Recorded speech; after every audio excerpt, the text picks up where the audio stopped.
Let's continue to get input on the situation in Zimbabwe. Human rights lawyer and Treasurer General of the MDC Alliance, David Coltart, says the country is being brutalized. He's calling for international condemnation. President Emmerson Mnangagwa addressed the nation earlier today, saying dark forces are trying to destabilize Zimbabwe. There's been an outcry over government's treatment of civilians. And David joins us now. David, good evening to you. Thank you so much for your time on ENCA. Let's start with an update of what's transpired today. Did the protests continue on the streets, and how did law enforcement agencies respond so far? Good evening. No, the demonstrations haven't continued today. The demonstrations were always targeted for the 31st of July, and they weren't designed to continue beyond that date. But what we've seen today really is the aftermath. We've had, for example, in Bulawayo, one of the young men who was abducted and tortured has finally been produced in court, and his lawyers have produced a horrendous medical report detailing very severe torture against him. So that's what I mean by the aftermath. Yeah. I mean, President Emmerson Mnangagwa has responded to the protesters. He addressed the nation earlier today, promising to, quote-unquote, flush out political opponents. He said that there are bad apples, rogue elements that are working with foreign detractors to divide and destabilize Zimbabwe. He called for unity. Did that address really get that unity? How are Zimbabweans responding to that address? If you go to his Facebook page, you'll see there's been a massive negative reaction to that. He started out this address saying that good will triumph over evil, and then went on to describe those Democrats who are peacefully protesting against corruption as terrorist organizations. So it has been met by and large right across the country with a lot of negativity.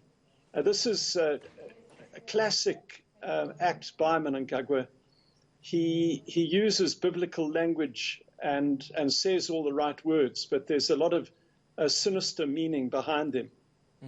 What intervention is needed here, David? I mean, Pretoria has not said anything yet, despite the disturbing reports around human rights abuses, the crackdown on journalists and opponents. And I guess that's not a surprise when you look at Pretoria's track record in responding to disturbing developments in that country.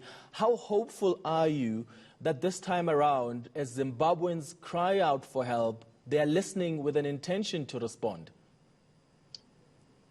This is where Mr. Ramaphosa is so critical. I personally, for a long, long time, have held him in very high regard. I saw him as the natural successor to Nelson Mandela, and I've expected great things of him. And let me use this opportunity to appeal to Mr. Ramaphosa. There are quite terrible things happening across the Limpopo. Crimes against humanity are being committed under his watch as chairman of the African Union, never mind as a leader in SADC. And he simply has to speak out. He cannot turn a blind eye to these horrendous things that are taking place. Journalists, authors, lawyers, doctors, teachers being abducted, disappeared, severely tortured under his watch. So we expect that he will speak out and at the very least pick up the telephone and phone Mr. Mnangagwa and tell him that this must stop. We've been here before, David. There is now a hashtag Zimbabwean Lives Matter. I mean, I can remember other hashtags like this flag in the past and many others. Do you think what's happening now could be that much needed defining moment for Zimbabwe?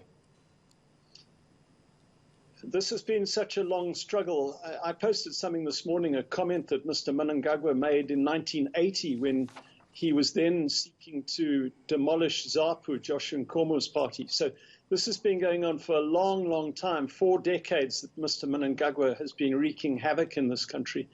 And so I think it's premature to say that this is a major turning point. There's no doubt that many more people are now aware of the nature of this regime, and there is definitely momentum building in the international community.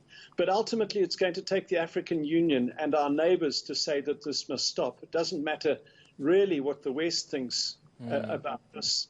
Mr. Mnangagwa needs criticism from his neighbors.